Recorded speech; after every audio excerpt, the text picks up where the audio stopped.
Pronto. Bom dia! Seja bem-vindo a mais uma aula de Química, mais uma quinta-feira das nossas aulas remotas. E hoje eu vou pedir para você pegar sua apostila 7, seu livro 7, página 332, Química A, trabalhando o conceito de química ambiental e o conceito de energia. Embora esse conceito de energia você já havia trabalhado na parte da física, parte de energia solar, energia eólica, maremotriz, todo esse processo que você, há um bom tempo, já vem trabalhando desde o ensino fundamental. Fechou? Então, título da aula de hoje. Hoje nós vamos mexer um pouquinho sobre a chamada química ambiental. Buracos da camada de ozônio, chuva ácida, aquecimento global ou efeito estufa, e aí a parte de poluição. Então, a ideia da química ambiental, muito cobrada na prova do Enem. Então, é um assunto importantíssimo, é estritamente teórico, exige um pouco mais da sua leitura. Fechou? Mas o resto está tranquilo. E lembrando que todos os slides que você está vendo aqui já estão disponíveis para você lá no seu caderno do Amas. Tudo que você vê aqui já está disponível. Além do que, as resoluções dos testes da apostila também já estão disponíveis para você lá. Fechou? Então, química ambiental. Antes de eu colocar qualquer sistema, qualquer coisa, eu preciso fazer um pequeno aprimoramento na matéria. O que você vai ter que ver primeiro? Poluição do ar.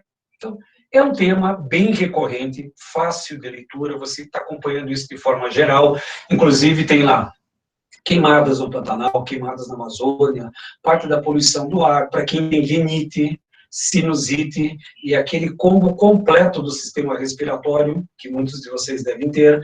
Nossa, hoje minha rinite está atacada, nossa, hoje minha sinusite atacou. Por quê? Muitas vezes qualidade do ar. Então, vamos trabalhar um pouquinho essa parte de poluição do ar, com os principais componentes, os principais poluentes, as suas fontes e as consequências do excesso da concentração desses poluentes no nosso organismo. Fechou? Só que vou adiantar, isso aqui não tem no material de vocês. Eu vou fazer um aprimoramento da parte de química ambiental, trabalhando os principais poluentes do ar atmosférico que rege grande parte desses problemas ambientais. Então, quando eu falo em poluentes, antes de qualquer coisa, eu preciso mostrar para vocês quais são os principais componentes do ar atmosférico se ele fosse de forma pura. Quais são os principais componentes do ar atmosférico? É importante saber? Então, é importante vocês terem uma pequena ideia do que nós vamos fazer aqui. Então, o nitrogênio, o gás majoritário do ar atmosférico, 78,1%. Aí vem o oxigênio, 21%, o vapor d'água, que varia de 0 a 4%, o argônio, 0,93%. Esses são os 4 principais gases do ar atmosférico: nitrogênio, oxigênio, vapor d'água e argônio. Aí vem os outros componentes, numa quantidade bem menor, como dióxido de carbono, 0,3%, neônio abaixo de 0,002, hélio 0,0005 e o metano 0,0002. Esses são os principais componentes do ar atmosférico. É aí que entra a nossa representação clássica. Está tudo certo? Tudo certo? Pergunta não. Então, a ideia do ar atmosférico estar presente. Professor, mas isso cai em prova? Cai em prova. Professor, eu preciso saber? Precisa saber. Quais são os principais componentes do ar atmosférico? Nitrogênio, oxigênio, argônio e vapor d'água. Esses são os 4 principais componentes que vocês não podem esquecer, e principalmente os 2 iniciais. Nitrogênio na ordem dos 78% e oxigênio na ordem dos 21%. Professor, eu tenho que saber as porcentagens, é bom saber. Então, para quem gosta de fazer as devidas anotações, essa anotação precisa estar frequente aí. Nitrogênio, oxigênio, vapor d'água e argônio, os 4 principais gases do ar atmosférico. 78, 21, que varia de 0 a 4%, e 0,93 do argônio. Essa é a ideia, mais ou menos, das porcentagens que vocês vão encontrar. Agora, isso aqui é a atmosfera pura. Se o homem não existisse no nosso planeta, se nós não estivéssemos trabalhando com os animais, nós teríamos essa quantidade aqui. Porém, como o homem teve a sua contribuição, o pessoal da filosofia, o pessoal lá da parte de humanas fala em contribuição antropogênica. contribuição do homem. Quais são os principais poluentes atmosféricos? Eu listei eles aqui, ó. Gás carbônico, metano, óxidos de nitrogênio de uma forma geral, CFCs, cloro, flúor, carbono, HECFCs, hidrocarbonetos com flúor e carbono, CO, óxidos de enxofre e ozônio. Uma outra característica importante, o que você entende por poluente? A princípio, poluente é uma substância que não existe de forma natural. Isso seria um poluente. Então, poluente é aquele material que não existe de forma natural. Professor, peraí, gás carbônico e metano existe na natureza, então como é que ele é chamado poluente? Aí tem outros autores que chamam o quê? Toda vez que você aumenta a concentração de um certo componente, esse aumento de concentração é chamado de poluente. Então, quando você aumenta a concentração, ele é chamado de poluente. Então, gás carbônico, ele existiu desde o começo da formação do nosso planeta. Lembra? Lá na biologia, atmosfera primordial. Gás carbônico, metano, amônia, metano, gás carbônico, metano e... metano, falta uma outra molécula, esqueci. De qualquer maneira, são os 4 principais componentes. Metano, gás carbônico, amônia e água. Lembrei agora, vapor d'água. Esses 4 componentes fizeram a atmosfera primordial, portanto, o gás carbônico e o metano sempre estiveram na nossa natureza. O problema é que, depois da Revolução Industrial, começou a aumentar e muito a quantidade desses materiais. Então, quando aumenta a quantidade e muito, isso é chamado de poluente. Então, aí que vem a ideia dos poluentes. Então, esses são os principais poluentes hoje da nossa atmosfera. Gás carbônico, metano, óxidos de nitrogênio, CFCs, aí eu tenho monóxido de carbono, os óxidos de enxofre e o ozônio. Professor, mas o ozônio não é da camada de ozônio, não é benéfico para o nosso planeta? Lá em cima.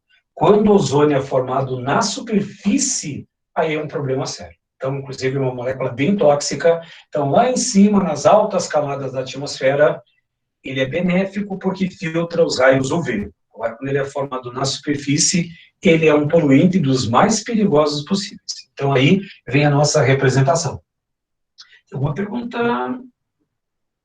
O3, aqui é O3. Aqui nós temos molécula de O3, não de O2. O 2 não é poluente para nós. Então, o que acontece? O que eu vou aprimorar com vocês? Para quem gosta de fazer anotações, eu vou devagar, mas vamos colocando essas informações em prática. Primeiro processo, gás carbônico. O que é o gás carbônico ou dióxido de carbono? Molécula meio manjada na química, não, bastante manjada na química. Ela tem 2 duplas ligações, uma dupla para cada oxigênio, é uma molécula linear e apolar. Porém, ela sempre esteve presente no nosso planeta, tanto que a principal fonte, ou as principais fontes estão aqui. Respiração, decomposição de plantas e animais e queimadas naturais de florestas. Isso sempre foi a contribuição natural do gás carbônico. Então, ele seria um composto natural. Porém, o que o homem fez? Queima de combustíveis fósseis. Desde a Revolução Industrial, que eles começaram a queimar carvão e, posteriormente, petróleo, você aumentou a quantidade desse gás na atmosfera. Desflorestamentos, queima de biomassa e fabricação de cimento, entre outros. Contribuição antropogênica, ou seja, contribuição do homem. Quando aumentou a concentração, passa a ser um poluente. E quais são os principais efeitos do gás carbônico na atmosfera? O efeito estufa. Então, o principal gás, um dos gases mais cobrados em prova, gás carbônico, dióxido de carbono. Contribuição natural, respiração, decomposição de plantas, de animais e queimadas naturais. Sempre teve incêndio em floresta, desde que o homem não esteve presente, mas essas queimadas eram naturais. Depois que o homem colocou a queimada como ação, principalmente o que está ocorrendo no Pantanal, está ocorrendo na Amazônia, aumentou a quantidade de CO2. Aí ele passa a ser chamado de poluente. Próximo gás, vamos falar sobre metano. Fontes, matéria orgânica em decomposição. Então, a principal fonte do metano, ele é o gás da decomposição da matéria orgânica. Todo animal, quando morre, ele se decompõe. Parte da molécula gasosa, ou parte das moléculas gasosas, ou uma das partes, diz respeito ao metano. Você aprendeu isso na biologia? Decomposição anaeróbica gera o quê? Metano, derivados de enxofre. Para quem já passou nos últimos dias nesses rios que cortam Curitiba, o Rio Belém, por exemplo, se você parar nas margens desse rio, baixar bem a cabeça e puxar o ar, você vai perceber que o cheiro não é nada agradável. Derivados de enxofre. E derivados acéticos na água. Por isso que você dificilmente vai encontrar vida nessa água. Então, isso é uma decomposição anaeróbica. Outra fonte de metano são os vulcões de lama, ou falhas geológicas, terremoto, o gás que está preso no solo, ele vai para a superfície. Tanto que poço de petróleo tem gás natural. Alguns poços são apenas de gás natural. Então, eles estão presos no solo, acontece um terremoto, alguma coisa, uma situação, digamos assim, de tremor, esse gás pode escapar para a atmosfera. Essas são as chamadas fontes naturais. Agora, o que o homem fez? Agropecuária. Principalmente a agropecuária. Você já deve ter estudado isso na geografia ou na história, alguma coisa do gênero, que a agropecuária é uma grande fonte de metano. Professor, mas de que maneira que a agropecuária pode contribuir com o metano? Eu vou ser bem direto. Arroto e peido de vaca. Então, não só de vaca, como de porco, como de cavalo, de suínos, de uma forma geral. É lógico que, de maneira um pouquinho mais acentuada, nós podemos dizer que flatulência e eructação de animais. Isso causa aumento da quantidade de metano. Segundo algumas estatísticas, mais de 25% de todo o aquecimento global provocado pelo homem vem da agropecuária, ou seja, arroto e peido de vaca, ou de porco, de cavalo, de animais de uma forma geral, contribuem para o aumento do metano na atmosfera. E quais são os principais problemas? Além do efeito estufa, da acentuação do efeito estufa, problemas nos pulmões, sistema cardiovascular e sistema nervoso. Então, o excesso de metano na atmosfera pode causar alguns problemas para o nosso organismo. Então, está bem expresso aqui no nosso sistema. Pergunta, pântanos, perfeito. Deixa eu só perguntar, a imagem melhorou? Como é que está aí para vocês? Para alguns, eu ouvi dizer que algumas regiões de Curitiba estão com instabilidade de internet. Isso também. Mas, a princípio, aqui eu estou vendo a imagem tranquila. Só quero que vocês deem um feedback para mim se está tranquilo ou não. Estou pelo áudio. Vamos ver os outros aqui, mas de qualquer maneira vai melhorar daqui a pouco aqui. Vamos ver. Aqui eu consigo ver, como eu falei assim, eu ouvi dizer que algumas regiões de Curitiba estão com problemas de internet. Então, de qualquer maneira, vão... não está HD porque minha câmera não é HD, né? Tá? Mas de qualquer maneira, dá para ver. De qualquer maneira, vão ouvindo aí, depois os slides também estão disponíveis para você. Mas vão vendo e ouvindo, vão fazendo esse gancho aí. Então, vejam bem, metano. Outra molécula que volta e meia aparece. Tanto que na hora que vocês forem fazer exercícios, lá nos exercícios tem alguns, assim, bem clássicos, dos vaquinhas conversando, falando que vão aumentar o aquecimento global, agropecuária, a plantação pode produzir grandes quantidades desse material. Então, metano e gás carbônico são moléculas que sempre vão estar presentes nas provas de vocês. Fechou? Participa do efeito estufa também, perfeito, aluno. Metano e o gás carbônico. Inclusive, o metano, ele é 26 vezes mais danoso para efeito estufa do que o metano. Aliás, o metano, desculpem, ele é 26 vezes mais perigoso do que o gás carbônico. Professor, então por que não fala no metano? Vocês viram aquelas porcentagens que existe muito mais gás carbônico do que metano. Então, a ideia da contribuição para o aquecimento global do gás carbônico é maior que o metano, mas que o metano é bem mais perigoso para o aquecimento global, ele é. Então, perfeita pergunta. Próxima molécula, eu vou chamar já de óxidos de nitrogênio. Óxidos, porque você tem NO, NO2, N2O3, N2O5, você estudou com o Jamal a parte dos óxidos.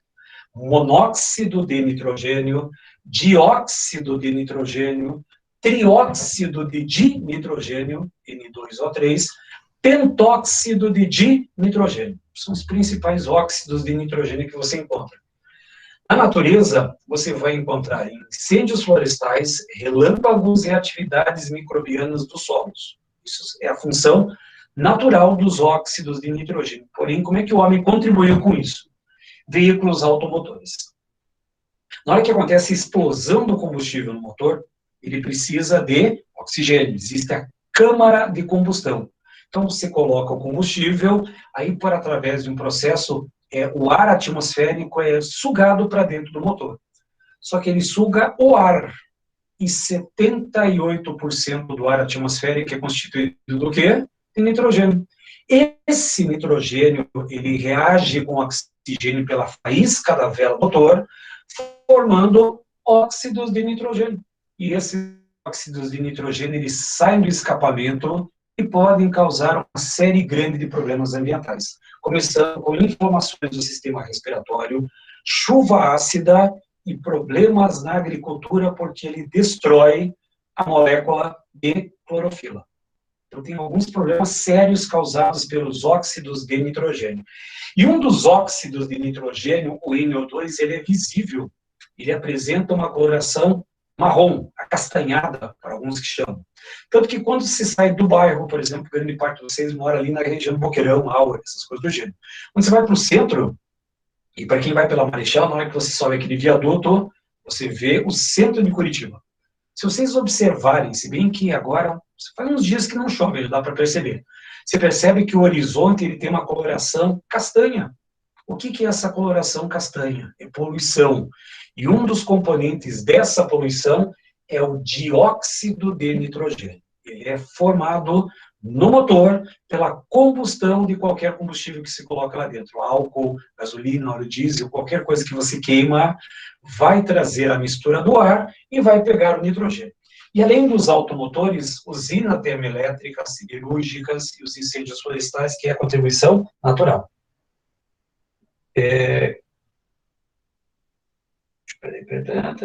Catalisador. Opa, muito bem aqui, eu voltei a fazer esse comentário agora. O professor pode repetir os efeitos e que não... Ah, tá, entendi. Então, veja bem, os efeitos... Vou voltar. Então, o metano, o principal efeito do metano, para quem está notando, é o efeito estufa. Esse é o principal efeito do metano no nosso cotidiano. Já os óxidos de nitrogênio, inflamações do sistema respiratório, chuva ácida e reduz fotossíntese. São os três principais efeitos dos óxidos de nitrogênio. Aí o Juan fez um comentário fantástico ali. Uma das principais formas de tentar reduzir a formação desses óxidos é o uso dos catalisadores automotivos. Então, naquela região do escapamento, não sei bem exatamente onde fica, mas numa das regiões do escapamento existe o chamado catalisador. Qual que é a função do catalisador do carro? Catalisador serve para diminuir a energia da ativação, serve. Mas a principal função do catalisador do carro é diminuir poluição ambiental causada pelos gases da combustão. Então, a principal função desse catalisador é transformar os óxidos de nitrogênio no gás nitrogênio e oxigênio, ou seja, evitar que saiam do escapamento do carro esses óxidos de nitrogênio. Então, Juan, obrigado pela contribuição, estava esquecendo, se me lembrou. Então, a principal função do catalisador automotivo é transformar os óxidos de nitrogênio em gás nitrogênio, N2 e O2, os mesmos gases que você tem na atmosfera. Então, você puxa eles do ar, pode até formar os óxidos de nitrogênio, passa pelo catalisador, devolve nitrogênio e oxigênio para a atmosfera. Assim funciona. Fechou? Qualquer dúvida, eu vou escrevendo aí que eu volto, não tem problema qualquer. Então, óxidos de nitrogênio. Próxima representação, vem em cenas os halocarbonos. Halocarbonos. Halo vem de halogênios presos ao carbono, clássico. Tanto que a imagem que alguns estão vendo, alguns que estão com problema, nós temos um spray no planeta. Professor, o que tem a ver um spray no planeta? Hoje não, porque hoje é proibido por lei, mas alguns anos atrás, a maioria dos sprays que você utilizava no dia a dia como desodorante, parte das indústrias e coisas do gênero, continha CFC, clorofluorcarbono ou carbono-fluorcloro, molécula que sempre está presente nas provas do Enem, justamente porque problemas dos buracos da camada de ozônio. Então, o CFC, os halocarbonos, Eu falo em halocarbono, estou falando em halogênios presos ao carbono. Fontes: produção de aerossol, espuma, indústria de ar-condicionado. Geladeira: a sua geladeira ainda tem CFC. Ah, professor, mas isso não é perigoso? A pergunta que eu faço é: qual foi a última vez que você trocou a geladeira? Você lembra disso? Ah, professor, eu troquei semana passada, retrasada, faz um ano. Por quê? Porque você pegou uma geladeira melhor. O que você fez com a geladeira antiga? Colocou para vender, colocou numa outra região da casa, ou então doou para alguém da família, alguma coisa do gênero, mas ela continua a funcionar. Hoje, se der algum problema no seu refrigerador ou alguma coisa ligada à refrigeração, o técnico vai na sua casa, ele injeta uma agulha naquelas mangueiras que tem lá, ele puxa aquele gás para dentro de um cilindro para evitar que esse gás vá para a atmosfera. Então, nós temos alguns protocolos para evitar que você jogue os halocarbonos para a atmosfera. E além dos buracos da camada de ozônio, esses halocarbonos, eles também contribuem para o aquecimento global. Duplo problema ambiental, duplo problema. Então, fontes: produção de aerossóis, hoje nem tanto, a espuma, indústria de geladeiras. Ela ainda continua trabalhando com esse CFC. Efeitos: destruição da camada de ozônio, efeito estufa e radiação ultravioleta, queimador das peles. Ou seja, na hora que você joga esse CFC para a natureza, diminui a camada de ozônio, o raio ultravioleta vem e pode causar câncer e queimadura de pele. Então, os principais efeitos, se você jogar esse CFC para a atmosfera: buracos da camada de ozônio, aquecimento global, e como diminui a camada de ozônio, você tem consequências diretas na pele e nos olhos. Mas já também vou falar sobre os buracos da camada de ozônio como problema ambiental. Já mais parei. De qual semana? Dessa semana. Entendi a pergunta agora. Esses slides são dessa semana, ou seja, lá da Química A, página 332, começamos a apostila 7. Então, estamos no livro 7, todos esses slides já estão disponíveis no seu caderno do A+, está lá. Tá lá no arquivo, já porque eu coloquei esses slides e coloquei as resoluções também. Está lá, Química Ambiental. Isso, semana, dia 19/10, tá? Dessa semana aí. Tem, acho que algumas coisas, até o Jamal já postou algumas coisas, está lá, está tudo disponível lá para vocês. Procurem, depois também vou dar uma olhadinha, que muitas vezes se coloca o arquivo, mas o A+ não repassa para vocês. Mas, de qualquer maneira, eu já postei. Deve estar lá. Procura na semana, essa semana dia 20, 21, 22, é a semana do dia 19 a 20 alguma coisa. Deve estar por lá em algum lugar. Fechou? Então, olha só. Esses são os halocarbonos. Vamos continuar. Próximo composto. Próximo composto: monóxido de carbono. Aqui eu preciso fazer alguns comentários especiais, porque é uma molécula extremamente tóxica e ela é muito simples de ser encontrado no nosso dia a dia, mais do que você imagina. Monóxido de carbono, CO. Tráfego, ou seja, veículos, combustão incompleta, indústrias e queima da vegetação. Tanto que aqui embaixo, para quem está vendo a imagem, nós temos um carro, aí no escapamento do carro está saindo CO, uma figura meio fantasmagórica, meio monstruosa. O que é o CO? CO é um gás incolor e inodoro. Ele é incolor e inodoro, então você não percebe ele nem pelo cheiro e nem pela visão. Qual é o grande problema do monóxido de carbono? Ele reage com a hemoglobina do teu sangue, ele retira o ferro da hemoglobina, que transporta o oxigênio, e o CO entra no lugar. Portanto, você não tem transporte de oxigênio e morre asfixiado.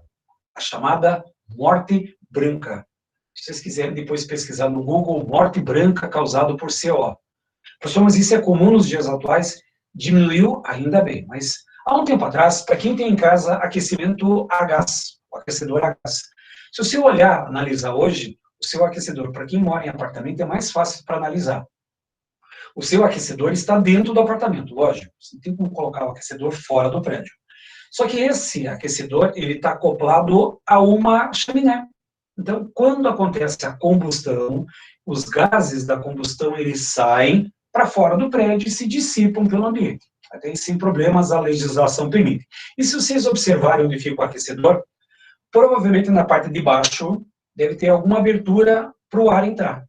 Ou deve ter uma janelinha, ou tem alguma abertura, tem alguma coisa que o ar entra, alimenta o processo de combustão e os gases são exauridos para a parte externa do prédio para serem disseminados pela atmosfera.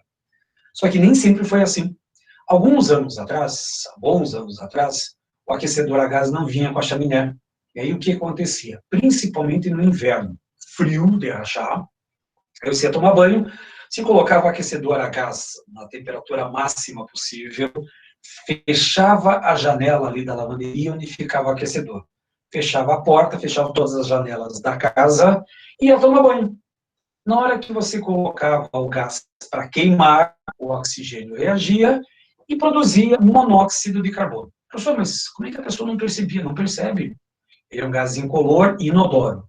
Tanto que um dos primeiros sintomas são dores de cabeça e sonolência. Você acaba dormindo e morre vítima da intoxicação por CO.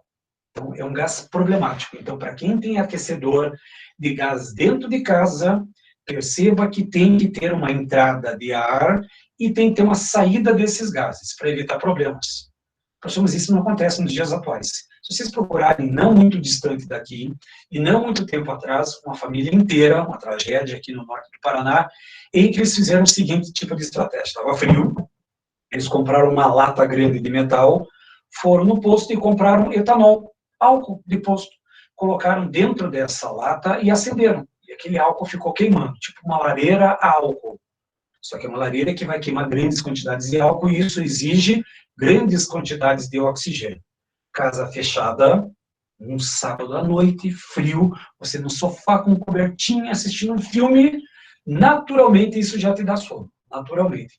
E aí queimando o combustível, gerando CO, respira o CO, mais sonolência possível, a família adormeceu e todos da família morreram. Pai, mãe, os 3 filhos, inclusive os animais de estimação, cachorro, gato, papagaio, tudo que estava na da casa, morreu vítima da intoxicação do CO. Portanto, é um gás que você deve tomar cuidado. Então, evite queimar qualquer coisa dentro de casa. Professor, mas eu acendo vela. Até hoje, vai ser o seu primeiro. Nossa, jornal. Morre intoxicado por queima de vela no quarto. Não, é pouca coisa, mas queima de combustíveis, lareira a álcool, por exemplo, tem que ter alguma entrada de oxigênio na sua casa, porque ela está produzindo algum material gasoso. E outra dica é verifiquem a cor da chama. Se a chama estiver azulada, significa que você tem produção de gás carbônico e água. Se a chama estiver amarelada ou alaranjada, está produzindo o gás monóxido de carbono. Então, se você tiver condições de lá no teu aquecedor a gás e olhar aquela janelinha, alguns têm essa disponibilidade, vê a cor da chama. Se tiver azul, como a chama do fogão a gás, sem problemas. Agora, se tiver amarelada ou alaranjada, está produzindo monóxido de carbono. Então, fica a dica sobre esse gás. Uma informação técnica. Não precisa se preocupar com esses dados, mas eu só quero que vocês entendam aqui. O Jamal, em algum momento da vida desse ano, falou em ppm, parte por milhão. O que é um ppm? É 1 grama em 1 milhão de gramas de solução. Ou então, 1 grama em 1 tonelada de solução. Aí eu montei uma pequena tabela só para você entender que o gás monóxido de carbono não se brinca. Então, ali bem, concentrações de CO na faixa dos 50 ppm, ou seja, 50 gramas em 1 tonelada de ar. Professor, mas 50 gramas em 1 tonelada de ar não é muita coisa, não. Se vocês analisarem o seu quarto, se vocês pegarem o volume do seu quarto, calcular o comprimento, a largura e a altura, você tem o volume. Esse volume é de ar. Aí você vai ter que calcular a densidade do ar, você tem uma ideia de quantos ppm você pode ter lá dentro. 50 ppm, tempo médio para acumular. 150 minutos, dor de cabeça leve. Então, uma leve dor de cabeça, sem problemas. 100 ppm, 120 minutos para se acumular, para dar algum problema, dor de cabeça moderada e tontura. Aqui já começa a sonolência. Aqui já começa o dado perigoso.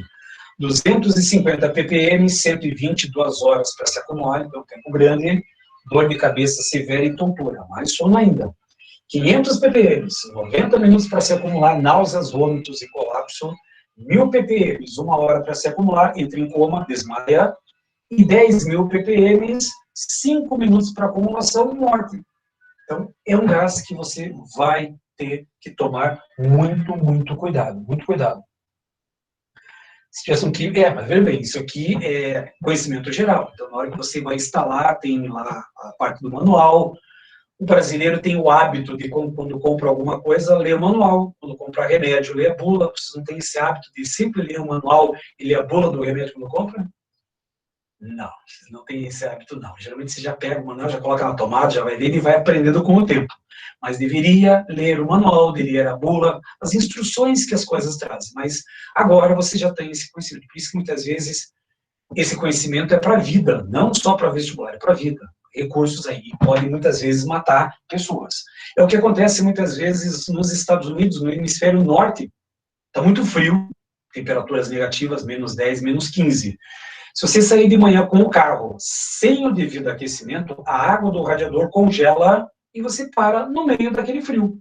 Então, o que é a recomendação? Que você ligue o carro por uns 10, 15 minutos, saia com o carro aquecido para evitar esses problemas. Aí o que acontece? Você vai ter que acordar mais cedo, 10 minutos mais cedo.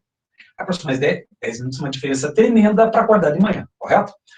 Aí você liga o carro, a garagem pequenininha, do escapamento do carro está saindo monóxido de carbono. Repare que uma quantidade pequena já dá sonolência. Você já está com sono por ter acordado mais cedo. Sonolência pelo monóxido de carbono e acaba dormindo com o carro ligado. Aí, meio-dia, passa um vizinho, vê que a tua garagem está com o carro ligado, abre a garagem, se abre a garagem, a pessoa já está morta. Justamente porque 5 minutos é tempo suficiente para uma pessoa entrar em óbito. Portanto, é um gás que você tem que tomar cuidado. Todo ambiente que tiver uma queima e não tiver exaustão desses gases é um problema e é um perigo. Professor, mas eu tenho lareira. Lareira tem chaminé. Os gases, eles são exauridos para fora. Agora, lareira de álcool, lareira que você não tem chaminé, tem que tomar cuidado. Ah, professor, mas a lareira de álcool? Lareira de álcool, coloca um tanto de álcool assim, ó. Isso não vai ter problemas maiores. Agora, quando você coloca uma quantidade grande de álcool, como a família colocou, dentro de uma lata e fica queimando no ambiente aberto, problema de intoxicação por monóxido de carbono. Então, eu trouxe uma tabelinha só para vocês compreenderem que não se brinca com monóxido de carbono. Não se brinca. Como podemos filtrar esse gás? Não tem como filtrar esse gás. CO é um óxido neutro. Ele não reage com água, não reage com ninguém. Simplesmente a melhor forma é não produzir. Então, o CO é um gás produzido pela queima incompleta. Então, ou você tenha bastante quantidade de oxigênio e faz uma queima completa, senão você vai ter esse CO. Não tem como tirar o CO do ambiente. Ele é um gás neutro, não reage com água, não reage com ácido, não reage com base, ele não reage. E para tirar esse componente do ar, é muito complexo. Então, mais um problema, boa pergunta, Gabriel, como é que eu posso para filtrar? Não filtra. Esse é o problema desse gás. Então, aqui eu parei um pouquinho, só para mostrar as concentrações desse gás quando ele está no ambiente. Então, o risco por monóxido de carbono. Não queime nada dentro de casa se não tiver exaustão. Então, esse é o cuidado. Próxima substância, vamos falar sobre os óxidos de enxofre. Eu coloquei aqui, ó, SOX, que pode ser SO2 ou SO3, dióxido e trióxido de enxofre. São os dois gases que vão me interessar. Principal fonte natural desses óxidos de enxofre, erupções vulcânicas. Professor, mas no Brasil não tem vulcão. Então, os derivados de enxofre que nós encontramos no Brasil, todos são de origem antropogênica, contribuição do homem. De que maneira? Combustão do petróleo e carvão mineral e óleo diesel. Então, provavelmente, na sua vida, curta vida, mas uma vida já que já tem umas certas experiências, você no trânsito, estava parado com a janela aberta, parou um ônibus ou um caminhão ao seu lado. Aí o caminhão olhou assim, tá com a janela aberta, ele fez de propósito, deu aquela acelerada, sai aquela fumaça, tem alguns caminhões, caminhonetes que parece que é movida a carvão, que é movida a lenha, sai uma fumaça preta. Aí aquela fumaça preta entra no seu carro e você logo em seguida tosse. Você já reparou isso? Você está no carro, aquele caminhão, aquele ônibus dá aquela acelerada, vem aquela fumaça para dentro do teu carro, você respira aquela fumaça e você logo em seguida tosse ou espirra, um dos dois. Por que isso acontece? Defesa do nosso organismo. Já vou trazer as reações. Mas o que você exalou ali dentro? Exalou não. O que você absorveu? Óxidos de enxofre. Esses óxidos, eles reagem com a água na garganta ou no nariz e vão formar ácido sulfuroso ou ácido sulfúrico. Professor, ácido sulfúrico, sim, é um ácido forte e corrosivo. Como é que o teu organismo vai reagir a essa ingestão? Ou tossindo ou espirrando. Um dos dois. Então, a tosse e o espirro é uma defesa do seu organismo para a produção desse ácido causado por esses derivados de enxofre. Fechou aí? Intervalos os três aí, tá vendo? Para quem pega o ônibus, mas não dentro do ônibus. Fora, é o escapamento daquela fumaça preta que sai, e você aspira aquela fumaça e você tem irritação nas narinas, na garganta, e para quem tem rinite, sinusite ou um combo completo de ites do sistema respiratório é pior ainda. Então, são óxidos, são gases que são tóxicos, são corrosivos e são poluentes aqui no Brasil. Então, sistema respiratório, problemas cardiovasculares, e eles também causam um problema ambiental chamado chuva ácida. Fechou? Último gás, para fechar aqui, aqueles caminhoneiros, não precisa xingar os caras, tá? Muitas vezes é sem querer, o caminhão dele está meio desregulado, e tem alguns que fazem por querer. Então, alguns até posso confirmar a sua resposta aí, mas alguns, eles aceleram porque tem que acelerar mesmo, você que está no trajeto daquele escapamento, de qualquer maneira está lá. Ozônio. Professor, mas o ozônio não se forma nas altas camadas da atmosfera? Forma, e lá é uma proteção. Só que quando ele é formado na superfície, ele é um poluente, porque ele não existe aqui. Ele é produzido, portanto, chamado poluente. Fontes: reação dos hidrocarbonetos e óxidos de nitrogênio na presença de luz solar. Essa é a produção natural do ozônio.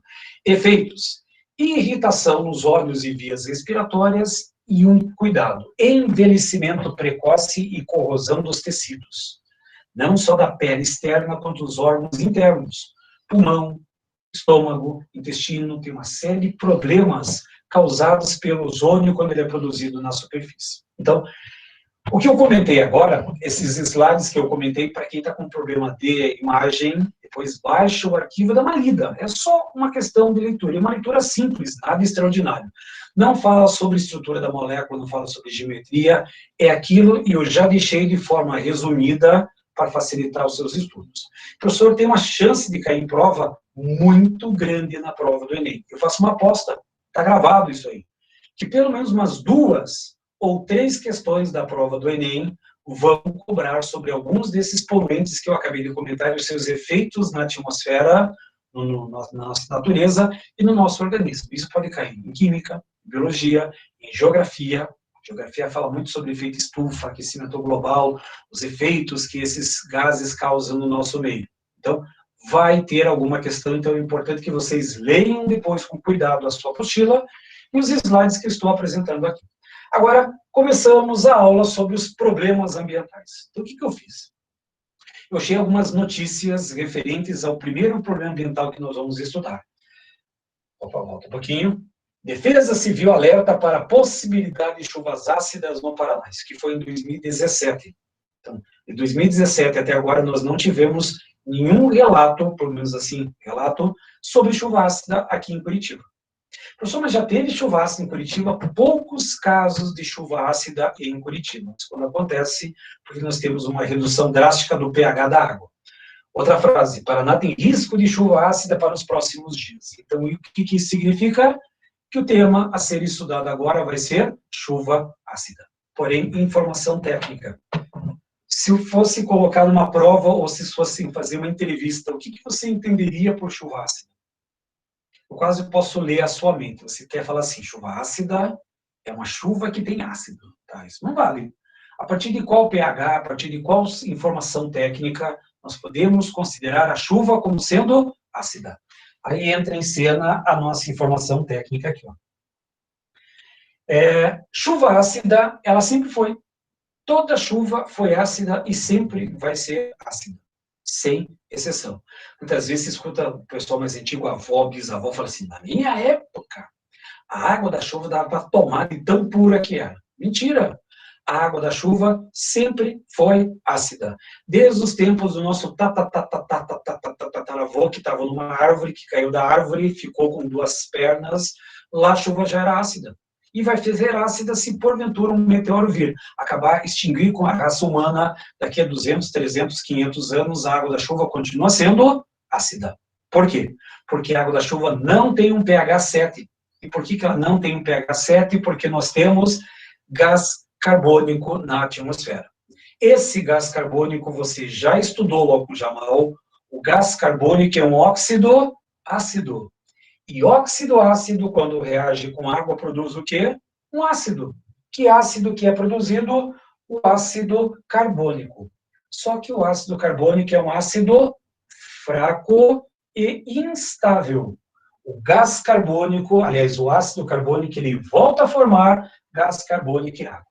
Só que essa chuva ácida, ela tem que ter um pH de 7 até 5,7. Ou seja, para ser uma chuva ácida em ambiente natural, ela tem que ter um pH igual a ou maior a 5,7. Se a água da chuva tiver um pH de 5,7 ou maior, ele é considerado chuva ácida dentro dos procedimentos naturais. Então, essa informação que eu coloquei aqui nesse retângulo preto é importantíssima. Quando que eu tenho chuva ácida? Quando o pH ele é 5,7 ou maior do que 5,7. Então, o menor valor que eu posso encontrar para um pH de chuva é 5,7. Se for abaixo disso, aí já passa a ser problema ambiental. Então, a água da chuva sempre foi ácida. Professor, mas a água da chuva não tem um pH 7? Não, nunca teve, diga-se de passagem. Por quê? Porque nós temos gás carbônico na atmosfera, é um produto natural. Ele reage com água e forma ácido carbônico. Quer ver uma experiência que você pode fazer daqui a pouco? Quando você for almoçar, se tiver refrigerante na sua casa, se não tiver, vai comprar. Fala que é uma experiência da escola. Uma dica também para você inteirar. Então, o que você vai fazer? Você vai comprar de preferência uma Coca-Cola, que tem bastante CO2, ou Guaraná, tanto faz. Os dois têm grandes quantidades de CO2. Bota para gelar, respira profundamente e toma uns 6 ou 7 goles grandes e seguidos, na mesma respiração. Para que aquele refrigerante bata no estômago, ele vai liberar CO2. Esse CO2 ele vai vir e vai sair por alguma das suas extremidades. Normalmente ele sai pela boca e sai com sonoplastia. Sai naquela famosa eructação. Que nome bonito, hein? Eructação. O que é uma eructação? É um arroto. O arroto provocado pelos refrigerantes.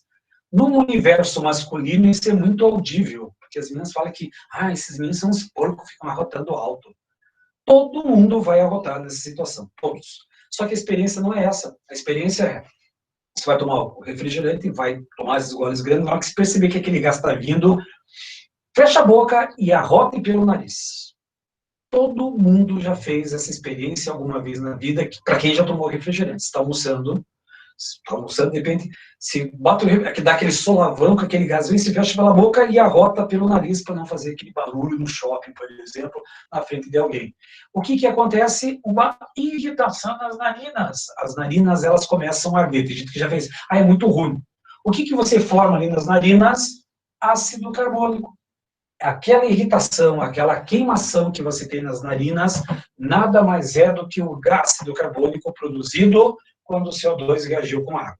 Então, ele é um ácido fraco, ácido instável. É esse o ácido presente na chuva natural.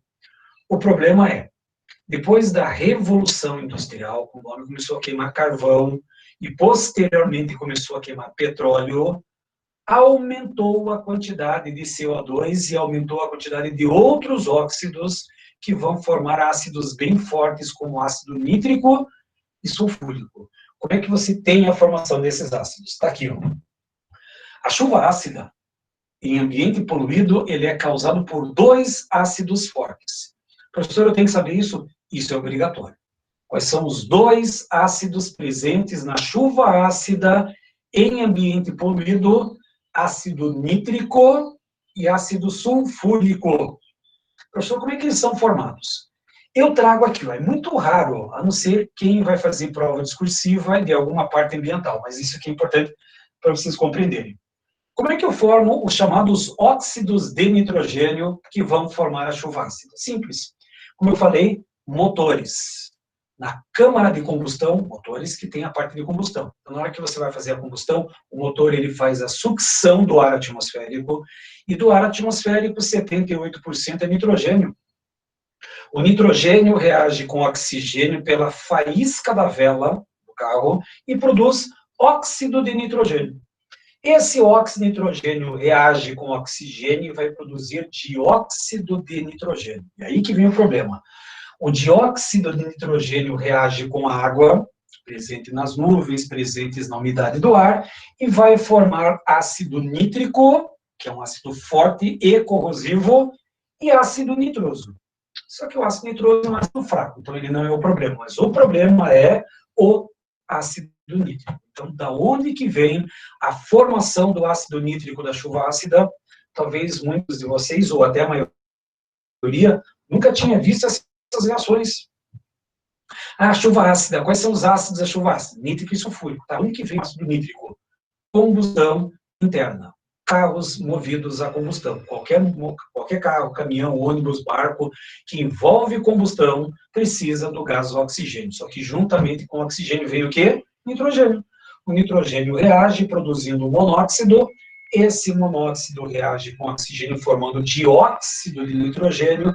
E aí esse reage com água formando ácido nítrico. É aquela paisagem que você vê lá do teu bairro, em direção ao centro, e vê que o horizonte está castanho, está com uma coloração marrom. Lá você tem óxidos de nitrogênio. Esses óxidos, quando está para chover, reagem com a água da chuva e formam ácido nítrico. Qual é o grande problema do ácido nítrico? Além de atacar a parte dos metais, além de atacar monumentos, eles destroem a clorofila. Sem clorofila, sem fotossíntese. Sem fotossíntese, a planta não cresce. Planta não crescendo, menor quantidade de alimentos, menor quantidade de folhas, menor quantidade de flores e frutos. Portanto, prejudica a agricultura. Então, um dos maiores problemas da chuva ácida, causada pelo ácido nítrico, é ataque à clorofila, ou seja, ela ataca a vegetação, diminui a produção de alimentos e aí pode acarretar no futuro próximo fome, miséria, essas coisas do gênero. Então, primeiro ácido importante da chuva ácida, ácido nítrico. Segundo, ácido sulfúrico. Como que eu produzo o ácido sulfúrico? Primeiro, dentro da gasolina, dentro do óleo diesel, dentro dos combustíveis fósseis, eu tenho enxofre. Etanol não tem enxofre. Então, para quem abastece o carro com álcool, está contribuindo para evitar a chuva ácida em Curitiba, porque o etanol é um biocombustível. Ele vem de vegetais, e esses vegetais não têm enxofre, ou se tem uma quantidade muito, muito pequena. Agora, gasolina tem, óleo diesel tem, derivados do petróleo e do carvão tem grandes quantidades de enxofre. Aí esse enxofre entra junto com o combustível na câmara de combustão, sai na forma de SO2. O SO2, se estiver úmido, já reage com água e vai produzir ácido sulfuroso. Só que o ácido sulfuroso é um ácido fraco, não tem tanto problema assim para o ambiente. O problema é quando fica muito tempo sem chover, o dióxido de enxofre reage com oxigênio e forma trióxido de enxofre. Aí é um problema sério. O trióxido de enxofre reage com a água, ou da nuvem, ou da umidade, ou da neblina, e forma ácido sulfúrico. Ácido sulfúrico é um ácido forte e corrosivo. E aí esse é o grande vilão da chamada chuva ácida em ambiente poluído. O ácido sulfúrico. Recapitulando, volta. Chuva ácida é uma chuva que tem um pH menor do que 5,7. Se for abaixo de 5,7 é chamado problema ambiental chuva ácida. Quais são os dois principais ácidos formados? O nítrico e o sulfúrico. São os dois ácidos fortes, embora produza ácido sulfuroso, que é fraco, e ácido nitroso, que é fraco. E quais são os problemas causados por esses ácidos na chuva? Então, além da vegetação, eu falei, ataca os vegetais, diminui a produção de comida. Outro problema é o seguinte, os problemas causados pela chuva ácida, inclusive eu coloquei reações para provar isso para vocês. Normalmente prova não vai cobrar isso, mas de qualquer maneira eu coloquei. Corrosão do ferro. Pessoal, como assim corrosão do ferro? Nós temos pontes, nós temos estruturas de aço, nós temos vergalhões, nós temos estrutura dos prédios, nós temos várias armações, vários procedimentos que você tem aço no nosso dia a dia. Então, você tem lá estádio, você tem teu prédio, você tem tua casa, você tem lá pontes, você tem monumentos, você tem várias estruturas de construção que o ferro, a estrutura metálica está à mostra. O que acontece? Esse ferro presente no aço reage com o ácido sulfúrico, produzindo gás hidrogênio e sulfato de ferro. Só que esse sulfato de ferro, ele é solúvel em água. Portanto, a estrutura metálica, ela sofre um processo de corrosão. Portanto, primeiro grande problema causado pelo ácido sulfúrico, corrosão de estruturas metálicas. O ácido nítrico também ataca os metais. É isso aí. Outro problema, corrosão do mármore pelo ácido sulfúrico, principalmente em monumentos de praça. Então, para quem conhece ali perto do Shopping Miller, nós temos lá o Monumento do Homem Nu. Aquele monumento é feito de pedra-sabão, e pedra-sabão geralmente tem carbonato de cálcio. Para quem já foi para a Grécia, para quem já foi para a Itália, essas regiões são museus ao céu aberto. E essas estátuas, esses monumentos são feitos grande parte de calcário. O ácido sulfúrico ou ácido nítrico reagem com o calcário, produzindo sulfato de cálcio. E esse sulfato de cálcio é gesso. E mais ácido carbônico que se degrada em CO2 e água. Ou seja, ocorre degradação das peças monumentos. Ou seja, não sei se vão conseguir ver a imagem ali, mas depois com uma aproximação, nós temos o rosto, dá para ver os olhos, o nariz e a boca. Com o passar do tempo, desapareceu a feição da imagem. Então, monumentos que têm lá 200 anos, 300 anos, 500 anos, estão desaparecendo justamente pela corrosão causada pela chuva ácida. Então, quando eu falo em chuva ácida, algumas coisas vocês vão ter que lembrar. Primeiro, quando que eu considero chuva ácida? Quando o pH é menor do que 5,7. Quais são os dois principais ácidos? Sulfúrico e nítrico. Problemas causados pela chuva ácida. Problemas na agricultura, vegetação, problemas em estruturas metálicas e problemas em monumentos, principalmente em pedra calcária. Pronto, resumindo, basicamente é isso que você precisa saber sobre a tal da chuva ácida. Outros problemas ambientais, efeito estufa e os buracos da camada de ozônio. Então, são dois problemas ambientais que eu vou também citar. Problemas, perguntas. Veja bem, Franciele, boa pergunta ali, ó. Franciele perguntou assim, professor, para evitar a corrosão em pontes com estruturas metálicas, o que eles utilizam? Tinta. Então, basicamente, hoje você precisa pintar uma estrutura metálica. A tinta aí entra novamente no assunto, acho que vocês estão vendo ou vão ver ainda, chamado cinética química lá do Jamal. Na hora que você pinta uma estrutura metálica, o que você faz? Você diminui a superfície de contato. Diminuindo a superfície de contato, o que acontece? Diminui a velocidade de corrosão. Só que muitas vezes tem que pintar mais vezes para evitar essa corrosão. Então você coloca ou tinta, ou se você lembrar de pilhas, você coloca um tal de metal de sacrifício. O metal de sacrifício é aquele que vai oxidar no lugar do metal da ponte, da estrutura metálica, do navio, essas coisas do jeito. Então, boa pergunta, o que você coloca para evitar essa corrosão? Coloca uma tinta em cima, pinta a estrutura metálica.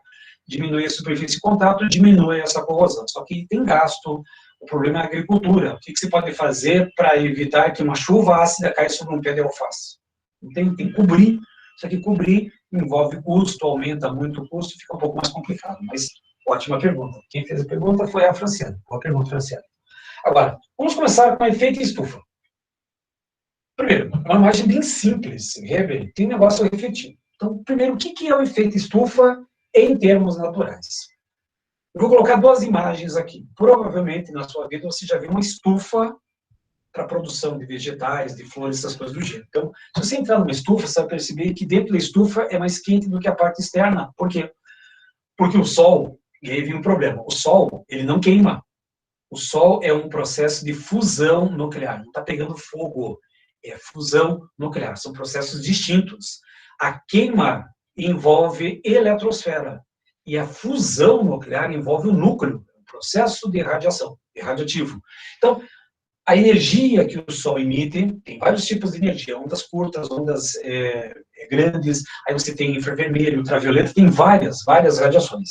Então, o Sol emite, passa pelo vidro, porque o vidro é transparente pelo plástico, e aí o que acontece? As ondas longas vão embora, mas principalmente os raios infravermelhos, eles ficam retidos dentro da estufa, e a estufa fica aquecida. Assim funciona uma estufa. Agora, Em termos ambientais, em termos planetários. Na estufa nós temos o vidro ou o plástico. Na natureza nós temos o ar, a camada de ar chamada atmosfera. Então o que acontece? O Sol, na fusão nuclear, emite lá vários tipos de radiação, elas batem na superfície da Terra, as ondas longas vão embora, mas o infravermelho ele fica retido. E você tem um aquecimento dessa superfície. Igualzinho o que acontece numa estufa, acontece no nosso planeta, por isso que ele foi chamado de efeito estufa, justamente em homenagem à estufa de produção de alimentos, de flores, essas coisas do jeito. Por isso que é chamado de efeito estufa, que é a mesma coisa. O raio fica retido. Professor, mas isso é bom ou é ruim? Só para você ter uma ideia, se nós não tivéssemos o efeito estufa natural, a temperatura média do planeta, se eu pouco me engano, ficaria em menos 18 graus. A temperatura média do planeta seria menos 18 graus. Isso é um problema sério. E fora que, se você morasse, por exemplo, na linha do Equador, durante o dia, a temperatura facilmente seria maior do que 200 graus. E à noite cairia para menos 100, menos 90 graus Celsius. Você já pensou que amplitude térmica que nós teríamos? Nós, curitibanos, já reclamamos de amplitude térmica da seguinte forma. Você acorda cedo, está 9 graus. Aí você vai com calça de pijama, calça jeans, 2, 3 meias. Você vai com calça de pijama, todo esse processo, vai com uma blusa, 2 blusas, jaqueta, gorro e cachecol. Chega meio-dia, vai para 28 graus. Ou 29 graus, para não dar minha conta. Nossa, de manhã estava 9 graus, agora está 29. Aí você tem um guarda-roupa, você leva uma outra mochila só para guardar a roupa que você tira. À noite volta a esfriar. Aí vem aquela frase, nossa, por isso que meu pulmão não aguenta, por isso que eu estou doente, porque olha só, de manhã estava 9, agora está 29. Ninguém aguenta assim. Amplitude térmica. Mas nós sobrevivemos, ou tentamos sobreviver. Agora, se não tivesse esse efeito estufa, nós teríamos uma temperatura de 200 graus ao meio-dia e menos 100 à noite. Você estaria reclamando de uma amplitude térmica não de 20 graus, mas de 300 graus Celsius, a vida não existiria nessas condições. Então, o efeito estufa, ele foi benéfico para a criação de vida no nosso planeta. Então, nós não podemos falar que é um problema maior. Professor, por que a atmosfera retém calor? Porque nessa atmosfera você tem água, que absorve energia, você tem metano, tem gás carbônico, tem outros gases. Esses gases, eles têm a característica de reter calor. É o que acontece quando você vai ferver água. Na hora que você coloca água na panela, você esquenta. Essa água absorve essa energia até a fervura. Então, existem algumas moléculas que absorvem a energia para elas. E aí aquece o ambiente. Então, por isso que os chamados GE, gases do efeito estufa, são gases que retêm o calor, que não deixam. Porque a onda bate e ela fica retida. Então, elas ficam como se fosse um espelho, como se fosse um vidro da estufa. Assim, mais ou menos que funciona. Agora, eu vou fazer o seguinte, ó. Não sei se vão conseguir ler, mas depois nos slides está lá. Efeito estufa mocinho. Ele é o lado benéfico, ou seja, é a vida no nosso planeta. Se nós não tivéssemos o efeito estufa, a temperatura da Terra seria muito mais fria e muitas vezes não seria possível a vida nessas condições. Porém, o vilão, ou o bandido, desde a Revolução Industrial, o homem começou a queimar carvão e petróleo. Começou a aumentar e muito a quantidade desses gases do efeito estufa na atmosfera. E o que isso acarretou? Aumentou a temperatura global. E esse aumento da temperatura global acarreta uma série de problemas. Embora, fiquem atentos, eu gosto que vocês pensem um pouquinho. Vocês já devem ter visto aí algumas teorias. Tem gente que fala que é a teoria da conspiração, tem gente que fala que não é. E alguns cientistas famosos e importantes, inclusive tem alguns paranaenses importantes aí, que falam que o efeito estufa, vilão, ele não existe. Que foi uma farsa, a farsa do aquecimento global. Professor, mas isso é verdade? Nós não sabemos. Aliás, isso aqui é só uma teoria, que existe o aquecimento global. Nós não sabemos se isso é real ou não, porque de tempos em tempos, a Terra tem o seu aquecimento e tem o resfriamento. Tanto que o homem nem existia, mas já tinha era glacial, tinha aquecimento global, resfriava, aquecia, resfriava e aquecia. Por quê? Quem rege o clima do nosso planeta? O oceano e o Sol. Quem rege o clima do nosso planeta, em grande parte, são os oceanos e a parte da energia do Sol. É isso que rege o nosso clima. Então, se tiver uma mudança de uma corrente ou mudança da temperatura do Sol, isso acarreta o nosso clima. Aí tem gente que fala assim, você acha que um gás que tem uma quantidade de 0,0002% pode realmente acarretar mudanças no nosso clima? Vou deixar a pulga atrás da orelha para você pensar. Procure depois teorias. Teoria do efeito estufa. Então, farsa do aquecimento global. Dá uma olhadinha para quem gosta dessas teorias, para saber o que é ciência. Ciência é discussão. Muitas vezes na história a gente já viu que o homem estava errado. Começando com o teocentrismo. Há muito tempo atrás, o pessoal acreditava que o Sol que girava em volta da Terra. E era a ciência, e era obrigação. Se você falava que não, se poderia ser jogado numa fogueira. Mais tarde percebeu que nós estávamos errados. A Terra plana, aliás, tem gente que acredita que a Terra é plana, tal, mas de qualquer maneira a ciência tem as suas provas, então a discussão sempre é bem-vinda. Então, dá uma olhadinha nessa farsa do aquecimento global, só que veja bem, o homem contribuiu, isso é certeza, porque ele aumentou muito a quantidade dos gases poluentes na atmosfera, e o que isso acarreta? Alguns dados estatísticos. Dá uma olhadinha nisso aqui, ó. Segundo quem fala isso, não tem como medir se a ação realmente é perfeito. Então, quem fala isso, sim. Mas será que realmente é o homem que está interferindo? Será que realmente o homem tem o poder de fazer esse derretimento das geleiras nessas proporções? Ah, mas está queimando muito combustível, queimando muita coisa. Agora estamos usando os carros elétricos, todas essas tecnologias verdes vêm a contribuir para diminuir, porque o planeta continua aquecendo. Então, será que realmente é contribuição do homem? Será que é um processo natural? Se tem El Niño, Laninha, que é o aquecimento natural das águas, que isso tem mais evaporação, maior temperatura, tem vários motivos, mas é um motivo para vocês pesquisarem. Vão atrás um pouquinho, que é bem legal essas leituras. Se você acreditar que o homem realmente interfere no clima, e eu particularmente falo que interfere, mas não nessa escala global, mas ele tem contribuição, tem, de derretimento de geleiras. 1913, a geleira era assim. 2012, 100 anos depois, perceba que teve uma redução drástica. Será que foi só o planeta? Será que foi só o homem? Pulga atrás da orelha. Vamos pesquisar um pouquinho, vamos verificar um pouquinho essas informações. Mas derretimento das geleiras é um dos problemas do efeito estufa. Número de furacões da categoria 4 e 5 quase que dobrou nos últimos 30 anos. Inclusive, o Brasil teve furacão, aquele furacão Catarina, que passou por Santa Catarina uns anos atrás. Furacão, como é que forma um furacão? Aquecimento das águas do oceano e forma essa massa gigantesca, esse monstro que você está vendo aí. Como é que forma esse aumento? Aumentando a temperatura, aumenta a temperatura da água, mais evaporação, maior surgimento dos monstros chamados furacões. Então aí pode ser que o número de furacões aumenta justamente pelo efeito estufa. Agora, se esse efeito estufa é causado pelo homem ou não, fica a discussão. O que mais? Doenças. Aí entra em cena esse bichinho aqui. Tem gente que não gosta, eu não gosto particularmente, é um bichinho chato. Você vai dormir, ele vai no teu ouvido ficar... Aí você tenta matar ele, dá aqueles tapas no ouvido, ele se esconde. Aí você acende a luz, cadê o mosquito? Ele se esconde atrás da cortina. Aí você apaga a luz, ele vai no teu ouvido de novo, ele vai te provocar, ele vai para te sacanear. Impressionante. Você apagou a luz, ele vai no teu ouvido, fica a noite inteira. Aí você acorda, cadê o mosquito? Ele some. Apaga a luz, ele volta no teu ouvido, ele te sacaneia a noite inteira. Só que o problema é que, se você tiver um aquecimento, maior temperatura, proliferação, deixa eu colocar os dados aqui, vou colocar aqui mais uma, e principalmente a palavra dengue. Curitiba quase não tem, aliás, Curitiba acho que não tem um caso de dengue, que é daqui mesmo, que vem muitas vezes de fora.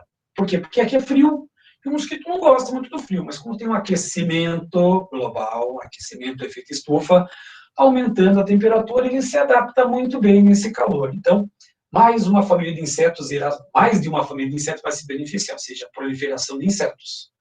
Risco de epidemias aumentará se o calor faz proliferar a quantidade de mosquitos, tanto que no verão, você tem lá vários casos, hoje não se fala mais em dengue, porque nós temos o Covid, mas que tem muita gente morrendo de dengue nos lugares mais quentes, tem muita gente morrendo a respeito desse sistema. Então, aumentando a temperatura, aumenta a proliferação desse bichinho aqui, o mosquito. Ele causa um monte de doenças, como malária, febre amarela, essas coisas do gênero, mas principalmente a dengue.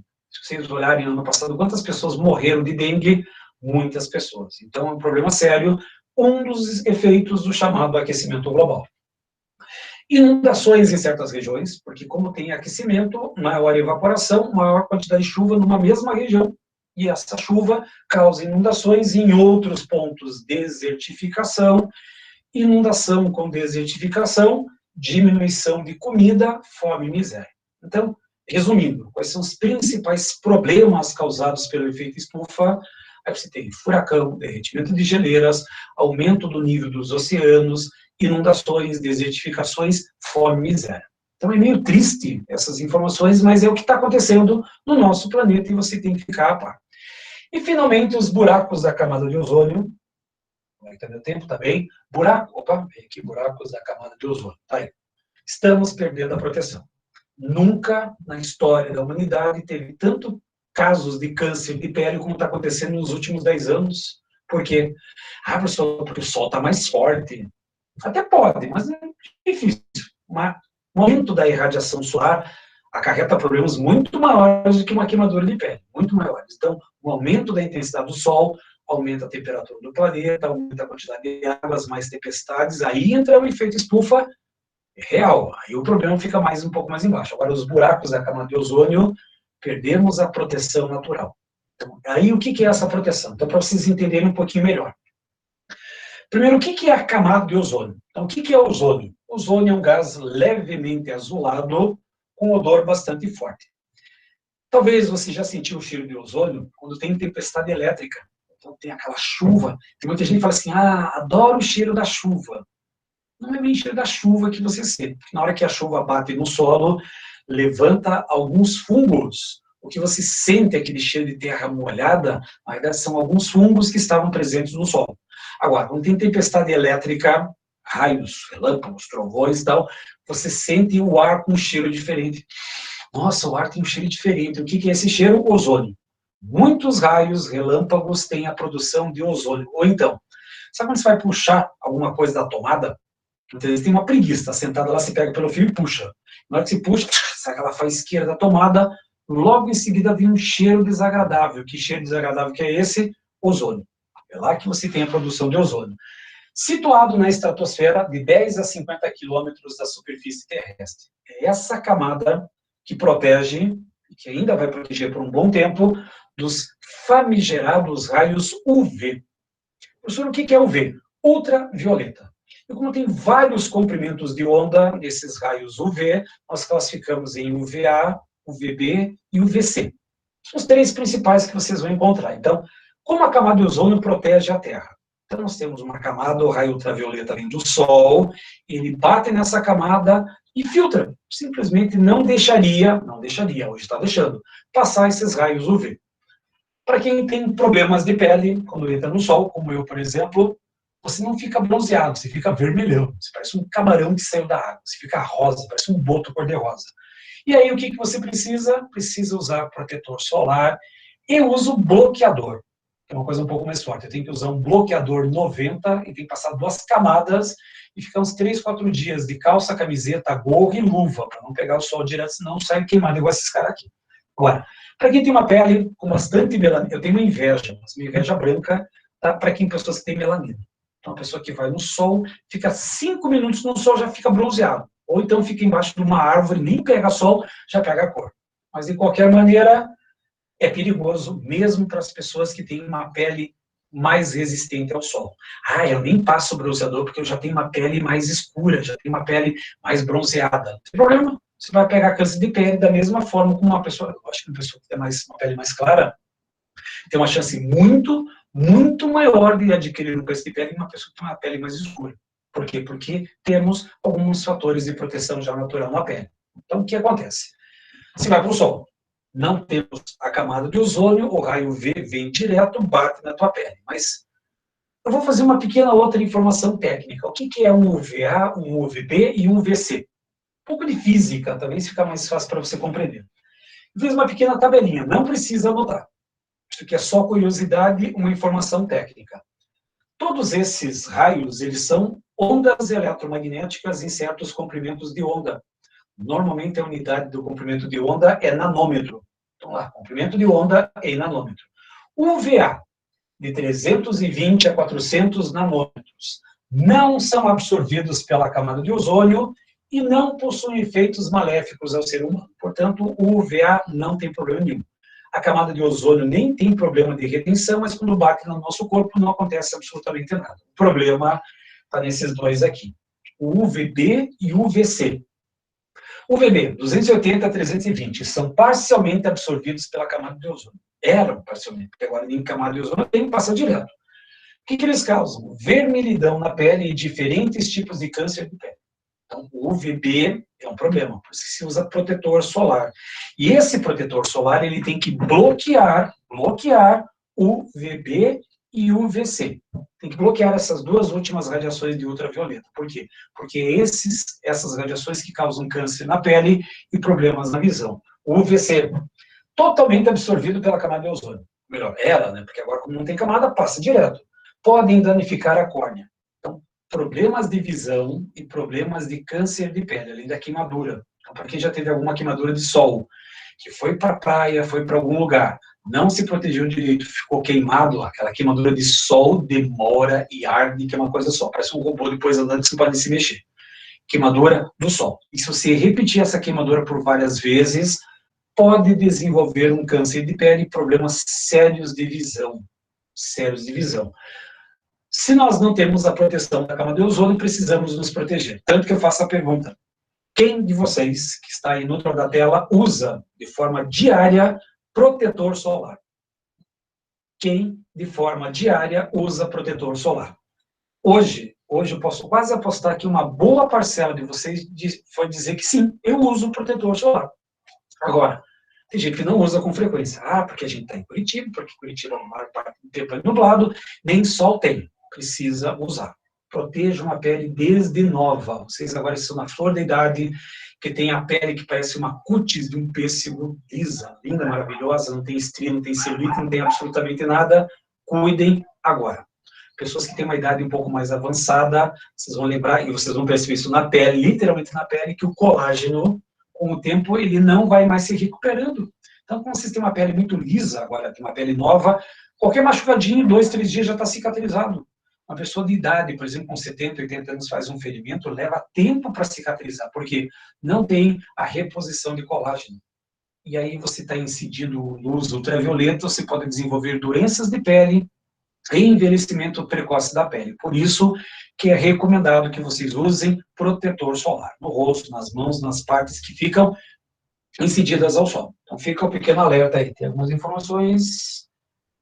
cadê? Tenho tanto que cobre tudo, tá? Uso toda vez que saio, me queimo fácil, tá?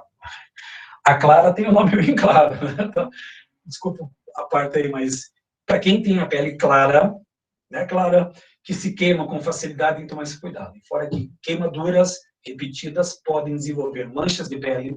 Eu tenho várias. Quando eu tinha lá meus 16, 17 anos, nada acontece, vocês são jovens, são indestrutíveis, têm adamantium no corpo. Mas à medida que você vai envelhecendo, começa a vir os vestígios. Então começa a aparecer sarda, manchas de sol, que são aquelas manchas brancas que depois não saem, não tem como sair aquilo.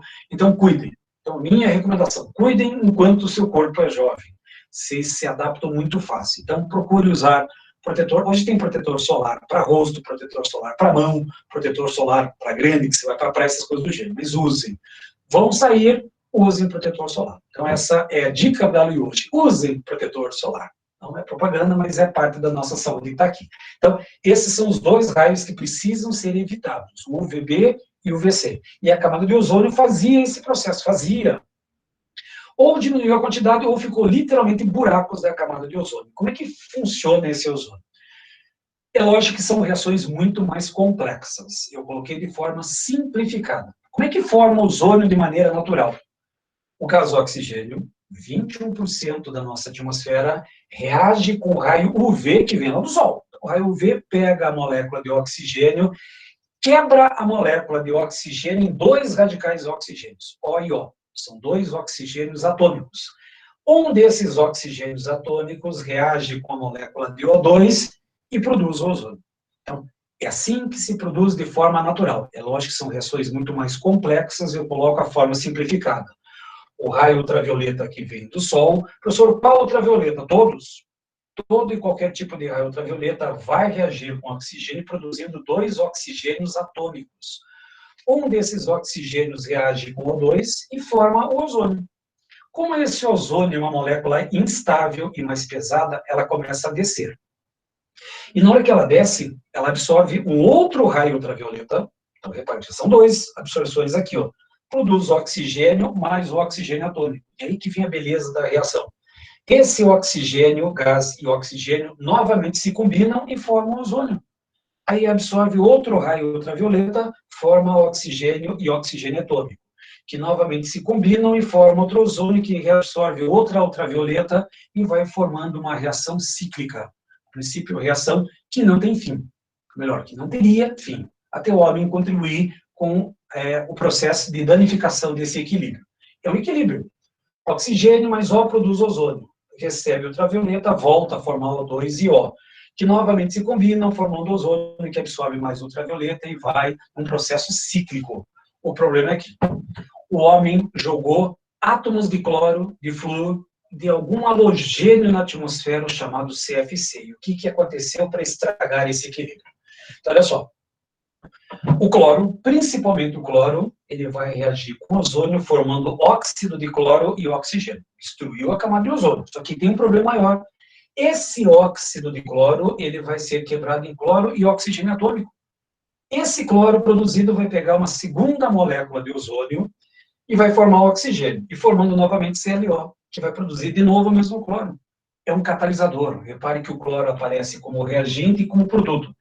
Esse mesmo cloro pode atacar entre 1000 a milhões de moléculas de ozônio. Um único átomo de cloro pode reagir com milhares até milhões de moléculas de ozônio.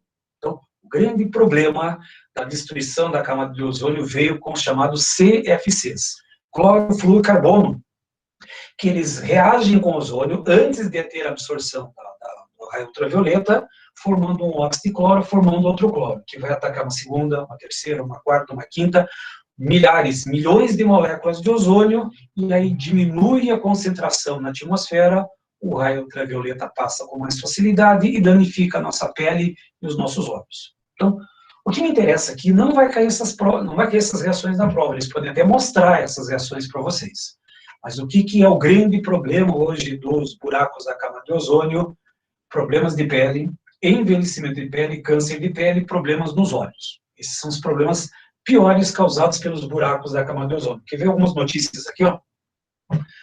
Aumento nos casos de câncer de pele e cataratas em regiões do hemisfério sul, como Austrália, Nova Zelândia, África do Sul e Patagônia. Então, aumentou. Quer ver alguma coisa? Lá no Chile, cresceram em 133% o número de casos de cânceres de pele. Ou seja, 133, mais do que dobrou a quantidade de câncer de pele nos últimos, ele fala aqui, nos últimos, alguns anos atrás, ou seja, os últimos anos, ou seja, nos últimos anos aumentou e muito, mais do que dobrou, 133% a mais de câncer de pele no Chile, que tem os buracos da camada de ozônio. Quer ver outras coisas aqui, ó? 75% dos cidadãos acima de 65 anos apresentam algum tipo de câncer de pele. 75%, ou seja, de cada 4 idosos, 3 têm câncer de pele. De cada 4 idosos, 3 têm câncer de pele. Por quê? Porque tem algum problema. Ou seja, lá eles falam assim, lá tem uma lei que obriga as crianças a usarem grandes chapéus, cachecóis, quando vão à escola. Por quê? Para evitar que a luz entre em contato com a pele. Então, Curitiba tem essa vantagem. Se anda de calça, se anda de moletom, manga comprida, aí fica só as mãos e o rosto mostrado ao sol. Muitas vezes você vai para a praia e você vê claramente quem é um curitibano, porque tem aqueles braços brancos, aquele peito branco, e só que a gola mais ou menos queimada e as mãos mais ou menos queimadas. O resto é tudo branco, justamente porque é a exposição que você tem ao sol. Só que essas regiões têm risco de desenvolver câncer. Por isso o uso desses protetores solares. Então, a Academia de Ciências dos Estados Unidos fala que estejam surgindo anualmente 10 mil casos de carcinoma de pele, por causa da redução da camada de ozônio. Então, todos os anos, 10 mil casos de câncer de pele lá nos Estados Unidos. Então, problema causado pelos buracos da camada de ozônio. Na verdade, Janine, boa pergunta. Existem algumas regiões em que a camada simplesmente sumiu. Não tem mais, simplesmente o raio ultravioleta vem direto. Mas essas regiões geralmente são nos polos. Então, na Antártida e no Ártico. Agora, tem algumas regiões, como a Austrália, aquela região mais do sul e ao norte, em que você diminuiu a quantidade de ozônio. Então, se tinha lá uma espessura de tantos quilômetros, diminuiu, e essa diminuição faz com que o raio UV passe com maior frequência. Então, essa é a ideia que você vai ter por aí. E como recupera? Boa pergunta, Gustavo, não se sabe isso aí. Então, existem aí os debates científicos, os encontros para tentar, mas, a princípio, o ozônio só vai ser recuperado de forma natural, ou seja, tira esse cloro da natureza. Se você tirar o cloro da natureza, a natureza se recupera. Essa é uma coisa clássica. Incêndio, tem incêndio, depois de um tempo volta a vegetação. Tem algum problema, depois de um tempo a natureza se recupera, mas não tem como acelerar. Então, a princípio, tem esses encontros, tem esses processos governamentais, vamos aumentar a camada de ozônio. Não existe isso. Não existe nada científico que aumente a camada de ozônio. Tem alguns autores que incêndios florestais aumentam a camada de ozônio. Só que o problema é que você aumenta a quantidade de CO2, aumenta o aquecimento global, aumenta a chuvaças, coisas do gênero. Então, melhora um, mas estraga os outros dois. Então, a princípio, não tem como melhorar a camada de ozônio. Deixa a natureza agir, em breve ele volta ao seu estágio normal. Então, só não tem como piorar situações. E aí, último caso ambiental, que eu vou chamar de inversão térmica. Professor, mas isso assim, estuda em geografia, sim, vocês já estudaram em geografia. Porém, é uma inversão térmica causada pelo smog. Professor, o que é smog? É uma fusão do smoke, fumaça, com fog, que é neblina. Então, smog é smoke com fog, fumaça de neblina, literalmente. Para quem mora ou para quem vai ali perto de São José dos Pinhais, ali para quem mora na região do Boqueirão, Auer, volta e meia tem aquela neblina, uma neblina forte, diga-se de passagem, mas essa neblina, ela é natural, causada por água, simplesmente água. Agora, existe uma neblina causada por fumaça, e essa neblina é uma neblina tóxica. E o que acontece? A inversão térmica, ela funciona assim, ó, trouxe uma imagem que fica mais fácil. Dias normais, o ar quente, obviamente, ele sobe, quando ele sobe, ele leva consigo uma parte da poluição produzida pelas cidades. Tá lá, bem fácil. O ar quente, ele sobe, e o ar frio, com os componentes, ficam numa parte mais superior. O que acontece numa inversão? Repare que o ar quente sobe e o ar frio, ele desce. Isso chama de inversão térmica. Tem o microfone aberto? Fechou. Então, o ar frio, ele desce e o ar quente, ele sobe. E o que acontece?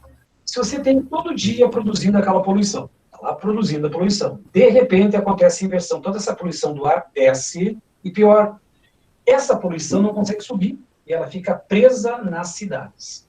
Tá, professor, mas o que isso acarreta? Para quem tem problema respiratório, problemas seríssimos. Para quem já teve crise respiratória, já teve que ir para pronto-socorro, ou para alguma unidade de saúde para fazer inalação, porque está com problema respiratório sério, sabe que eu estou falando aqui.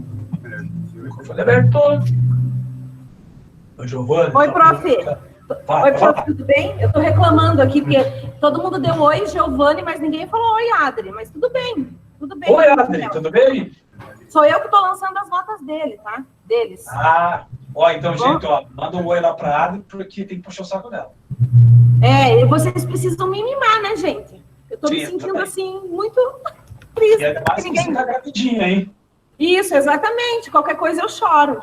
É isso aí. Ai, que mentira, mas como vocês são também, né? Porque vai estar com desejo, vai querer comer pão estranho, coisa do gênero, tá? Pão com banha e Isso. sal por cima. Oi, credo. Prof, não, na verdade, assim, eu quero dar um recadinho para eles, porque hoje eu estou aqui para apresentar o novo coordenador pedagógico do Terceirão, o professor Giovane. É verdade, não é mentira, tá? Tem neném aqui sim, ó, Janaína. Uma pança gigantesca. É o seguinte, gente, bom, como todo mundo sabe, né, eu estou esperando o bebê e eu, no começo do ano, provavelmente ali já no comecinho de março, eu vou sair de licença maternidade, tá? E eu acredito que também todo mundo está sabendo que o professor Ivo foi para o Acesso São José dos Pinhais, que ele está com uma nova missão lá, né, por conta que mudou a marca Top Gun para Acesso, então ele está com um novo desafio lá, tá? Então, isso fez com que ele precisasse muito da minha ajuda aqui, tá? Na reta final, para cuidar do ciclo de matrículas e tudo mais. Em contrapartida, eu também preciso de muita ajuda na equipe pedagógica, tá? Então, hoje a equipe pedagógica do Boqueirão é o professor Giovane, tá? A Lana, que vocês também estavam acostumados a conversar com ela ali no WhatsApp, e ela que abre caderno, fecha caderno e tudo mais. ela foi transferida para a unidade de Pinhais, porque abriu uma vaga lá e é do lado da casa dela. Então, deu tudo certo. Ela já começou a trabalhar lá na segunda-feira, tá bom? Eu e o professor Giovanni, na verdade, a gente só entrou hoje para dar um recadinho para vocês. O boletim da terceira série, nós já concluímos o primeiro e segundo bimestre de vocês, porém, eu ainda estou ajustando as notas de inglês e espanhol, tá? Não tá tudo abandonado, não, tá? Vocês estão em boas mãos. E aí até a Franciele me ajudou solicitando aos colegas que enviasse se faz inglês ou se faz espanhol. Porque lá no boletim eu preciso tirar a nota de espanhol, porque muitos alunos acabou entrando nota para ambas as disciplinas. E eu preciso tirar, né, onde você não faz aquela determinada disciplina. Então, por exemplo, a Franciele faz espanhol e entrou uma pontuação para inglês, eu preciso tirar a pontuação de inglês dela e jogar para espanhol. Então, eu preciso deixar bem certinho. Então, ainda quem não mandou, pode mandar para a gente ali no WhatsApp, só colocar meu nome, fulano de tal, e eu faço a língua estrangeira moderna em espanhol, ou inglês, tá? A Franciele já passou uma lista bem grande para a gente, mas se tem alguém que ainda não passou, pode passar, tá? Com relação às notas do terceiro bimestre, nós começamos o lançamento hoje, e até domingo já é para estar fechado o lançamento das notas do terceiro bimestre. Vocês podem acessar as notas de vocês pelo portal do aluno, no site do acesso, em Educa Mobile. Lembrando que o login de vocês lá, o usuário, é o RA, e a data de nascimento é a senha, tá bom? Então, qualquer dúvida, todo mundo aqui tem o WhatsApp da escola, eu até vou colocar depois aqui para vocês no chat, tá? Mas era isso, assim, basicamente é isso. Depois eu passo falando um pouquinho do quarto bimestre de vocês, e é importante que vocês realizem todos os simulados, tá? Então, assim, por exemplo, no primeiro simulado, que foi o presencial, e no segundo simulado, que foi o presencial, se o aluno ficou com uma pontuação um pouco abaixo da média, eu peguei o simulado do Enem, tá? Mas quando o aluno não tem nem o simulado 1, nem o simulado 2, nem o simulado do Enem, não tem o que ser feito, tá, gente? Então, eu preciso estar conversando em particular com cada caso que se encaixa nesse exemplo que eu acabei de dar. Tá bom, gente? Acho que era isso, não vou ficar atrapalhando muito a aula do professor, tá bom? E é sério mesmo, o professor Giovanni é o novo coordenador do acesso, tá bom, gente? Beijo, beijo, prof. Se cuida, hein? Manda foto Pode depois deixar. com o barrigão. Oi? Manda foto depois com o barrigão, hein? Tá bom, pode deixar. Então tá bom. Vou botar as mensagens aqui, aí. Não estou abandonando, não. Estou só pelo contrário. Então, lá. Voltamos para cá. Então, aqui nós temos a tal da inversão térmica. Então, temos as informações aí. Então, o Giovanni, nosso novo coordenador, qualquer dúvida, pergunta as coisas para ele, que ele vai poder resolver com você isso aí. Então, ó, aqui está a inversão normal. Vocês estudam isso na biologia não, na geografia. Que o ar quente, ele sobe, o ar frio desce. Também em física. Só que na inversão, o que acontece? O ar frio, ele desce e o ar quente, ele sobe. Só que daí ele prende toda a poluição sobre a cidade. Para quem tem problema respiratório, quem tem rinite, sinusite, sabe exatamente o que eu estou falando. E fora aqui. Uma pergunta clássica. Vocês acham que uma inversão térmica pode matar alguém? Pode matar algumas pessoas? Mata. Só para ter uma ideia, curiosidade sobre. Em 1952, em Londres, capital lá da Inglaterra, o smog provocou a morte de 4.000 pessoas. 4.000 pessoas. Já pensou se tivesse isso aqui em Curitiba? Para quem aí no outro lado da tela tem rinite, sinusite, bronquite, tudo que é rinite do sistema respiratório reunido no único corpo da criatura, se tivesse uma poluição lá naquela época e tivesse uma inversão térmica, provavelmente você não sobreviveria. Olha só o problema desses problemas ambientais aqui, ó. Então, quando eu falo, tem pergunta aqui, deixa eu ver, tá tudo aí, tá, fechou. Então, o que nós temos aqui, ó? A inversão térmica pode ser fatal. É lógico que foi um caso extremo, mas volta e menos temos a tal de inversão térmica acontecendo em São Paulo, no Rio de Janeiro, então essas cidades que tem muita gente, muita poluição, volta e meia acontece a tal da inversão térmica. Como é que tá meu tempo? Tá tranquilo. Então, fecho por aqui. Agora, aqui tem algumas ações preventivas, mas essas ações preventivas, elas são tranquilas, você já viu isso várias vezes na vida, veja bem. O uso de combustíveis menos poluidores ou biocombustíveis, instalação de catalisadores, manutenção do carro, rodízios do carro, isso tudo você já viu com uma frequência tremenda desde a 8ª série do ensino fundamental. Você já viu esses processos aqui. Além do que, você vai ter que colocar filtros nas chaminés, uso de matérias-primas que são sejam renováveis, melhoria da combustão, quanto mais completa a combustão, menos poluentes você vai ter, filtro nas chaminés, tratamento de resíduos químicos, vários motivos vocês podem ter. Só que para encerrar aqui, ó, plantar mais árvores, reciclar o lixo, aí você tem os 3 R's, reduzir, reciclar e reutilizar, todo esse processo você já viu. E é uma questão de leitura. Então, o que eu posso fazer para diminuir os efeitos do aquecimento global, diminuir os efeitos dos buracos da camada de ozônio, efeito estufa, chuva ácida? Tem algumas coisas que você pode fazer. Ah, professor, mas sou eu que faço. Não. Se um conjunto de pessoas fizer isso, tem uma redução drástica desses efeitos. Fecha por aí? E aí, para encerrarmos essa aula, uma estação de tratamento de água. Faço outra aposta pública com vocês. O Enem. Uma questão do Enem vai falar sobre estações de tratamento de água, e não só nas ciências da natureza. Isso pode ser muito bem cobrado lá em saneamento básico, em geografia, em história. Então, você pode ter isso nas ciências humanas e pode ter isso nas ciências da natureza. Então, tratamento de água. Então, o que é uma estação de tratamento de água? Eu vou colocar os 10 itens aqui, ó, e depois, com calma, eu vou comentar. Então, veja bem. Está aqui, ó. Os 10 itens que devem ocorrer numa estação de tratamento de água. Vai postar o quê? Vou postar o quê?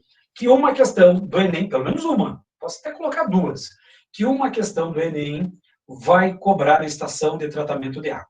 Vai. Todas as provas do Enem, desde 98, vocês nem nascidos eram na época, até a prova de 2019, toda a prova tem alguma questão que relata saneamento básico. Aí hoje você pode ter problemas de privatização de estações de tratamento de água, privatização de água, falta de água, estações de tratamento de água, doenças causadas pela ausência do tratamento, tem um monte de coisa que pode ser cobrada a respeito. Então, basicamente, uma estação de tratamento de água vai trabalhar com esses 10 itens. Captação, bacia de tranquilização, coagulação, floculação, decantação, filtração, cloração, alcalinização, fluoretação e distribuição. Só que o que eu fiz? Eu coloquei imagens para cada uma dessas informações. Então, captação. Hoje, Curitiba está vivendo, e região metropolitana, uma crise hídrica. Nós temos alguns dias que tem falta de água. Por quê? Se você analisar as imagens, de onde que essa água vem? Ah, ela vem do Rio Iguaçu, vem lá da bacia do Rio Negro, tem várias fontes de captação. Aí esses açudes, essas reservas diminuíram. Então, a captação precisa de um açude, precisa de um lago, precisa de um rio, precisa de uma fonte de água, que é feita a captação. Então, através de bombas, essa água é captada do rio, do lago, do açude, inclusive pode ser alguns quilômetros de distância, esse processo de captação. Aí ela passa por uma bacia de tranquilização. Como essa água vem por bombas, a água vem muito agitada, vem muita coisa junto. Vem barro, vem lodo, vem folha, vem tronco, muitas vezes vem poluição, garrafas PET, plásticos de uma forma geral.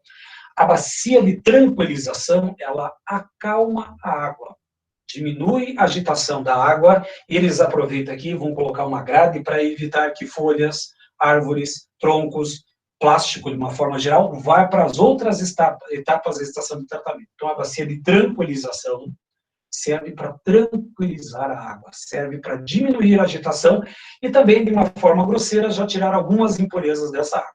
Pois bem, a água continua. Coagulação. Vocês viram isso lá em separação de misturas na apostila 1. A apostila 1, vocês viram separação de misturas. Sulfato de alumínio e sulfato de ferro. Então, eles adicionam nessa etapa a chamada coagulação. Eles adicionam principalmente sulfato de alumínio e sulfato de ferro à água. Com qual fundamento? Então, eles adicionam aqui para, nessa etapa, acontecer a floculação. O sulfato de alumínio, em meio básico, ele forma uma substância chamada hidróxido de alumínio. Não precisa saber isso aí. Esse hidróxido de alumínio, ele forma um material gelatinoso, um floco. E aí o que acontece? A sujeira, a areia, o material que está particulado gruda nesse floco e decanta rápido. Então, a sujeira que poderia levar horas, dias para decantar, ela leva alguns poucos minutos para fazer a decantação, justamente porque tem a floculação. É um floco em que as sujeiras se aderem, grudam nesse floco e ele desce com uma rapidez tremenda. Esse é o processo da floculação. Se não tivesse isso, a água do Rio Iguaçu, que é uma água que é cheia de material particulado, orgânico particulado, levaria horas e horas para decantar. Então, se coloca o sulfato de alumínio, coagulação, depois forma esse floco, as sujeiras grudam, é uma questão de poucos minutos para ela poder decantar. Depois que ela foi floculada, vai para a decantação. Então, esse floco com a sujeira desce rápido, e reparem que a água está bem limpa. E aí o que acontece? Existem rampas, então essa sujeira vai para o fundo, então a água que está na superfície está bem limpa. Essa água, através de algumas rampas, vão para o processo de filtragem. A filtragem numa estação de tratamento de água usa carvão ativo, areia fina, areia grossa, cascalho fino, cascalho grosso. Então, essa água passa por esse filtro biológico, ela sai límpida e cristalina do outro lado. Só que ainda pode aparecer micro-organismos. E como é que eu vou matar esses micro-organismos? Com cloro. Próxima etapa entra a cloração. Qual que é a função da cloração? Matar micro-organismos que podem ser prejudiciais à nossa saúde. Depois da cloração, alcalinização. Eles colocam cal na água. Qual que é a função dessa alcalinização? Para evitar que os canos fiquem incrustados com sujeira. Muitas vezes tem entupimento de cano justamente causado por excesso de algum reagente que foi colocado na água. Então, para evitar o entupimento dos canos, se alcaliniza a água com cal, hidróxido e cálcio, cal apagado, cal extinta. Porém, algumas estações de tratamento de água, depois da alcalinização, eles acrescentam flúor. Qual que é a função do flúor nessa etapa? Proteção dos dentes, ou seja, evitar que você tenha cárie. Ah, professor, então eu vou parar de escovar os dentes. Na realidade, para a criança, o flúor ele tem uma função especial. Ele forma uma camada protetora no esmalte dos dentes e isso dificulta o aparecimento de cáries. Então, a fluoretação na água tem essa função. E aí, obviamente, ela vai para a distribuição. Onde você mora, provavelmente deve ter uma caixa d'água. Essa caixa d'água municipal que vai distribuir para suas casas. Então, esse é o ciclo da água no nosso sistema. Na nossa cidade, ela funciona dessa maneira. Isso faz muita diferença na saúde bucal da população? Faz. Na realidade, para criança. Para adultos já não tem tanta diferença assim, porque você usa o seu creme dental tem flúor, isso já é o suficiente. Mas para criança faz uma diferença tremenda, tremenda mesmo. Então, essa é a etapa que você tem. O professor tem que saber isso? Precisa.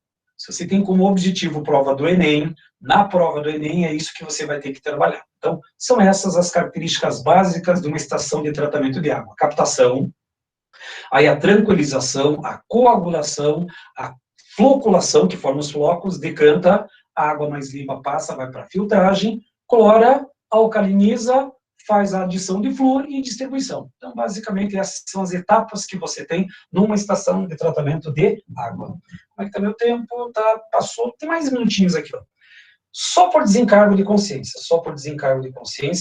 a outra aula que você tem nessa apostila vai falar sobre energia.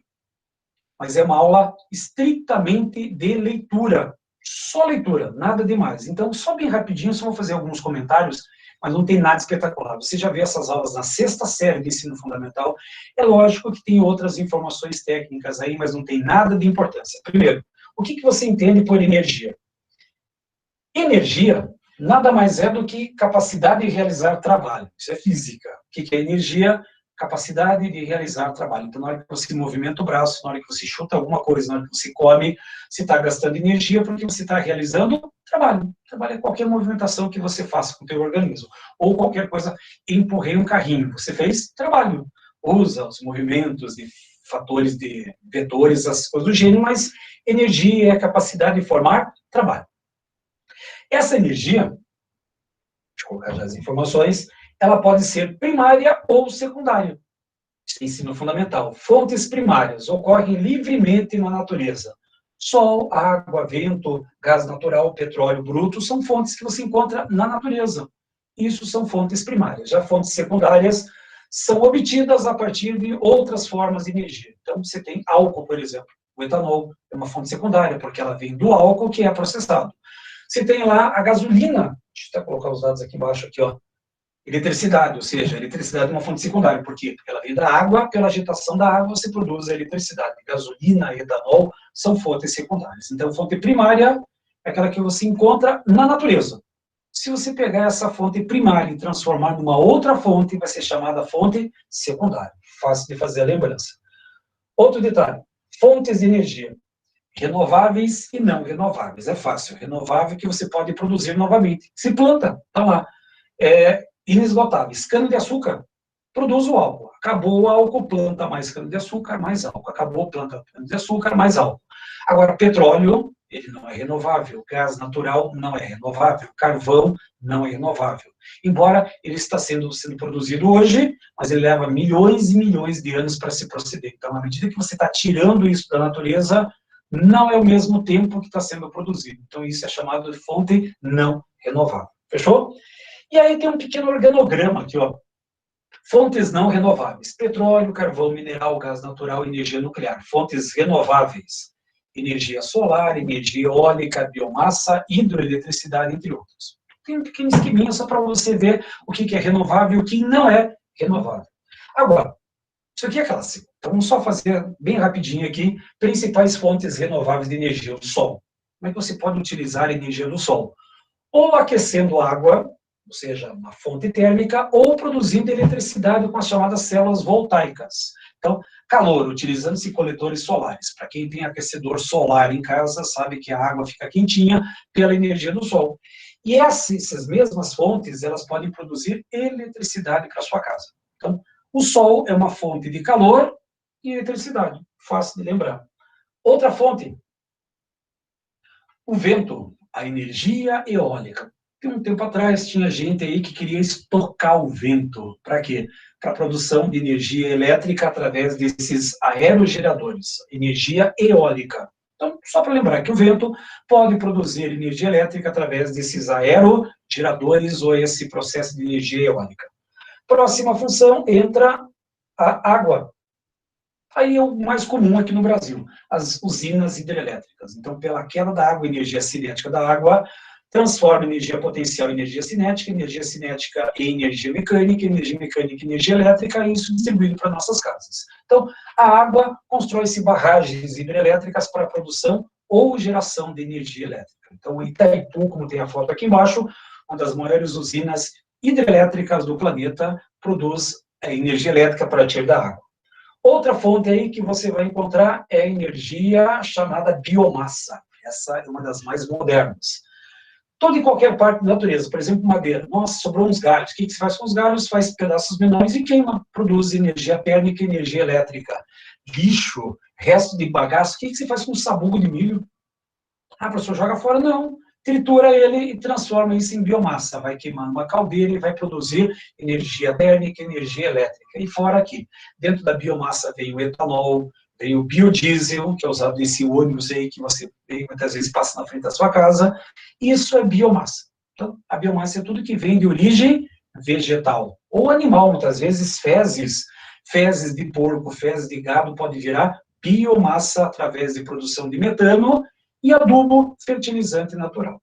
E aí, para encerrarmos mesmo, não, tem mais dois ainda pela frente.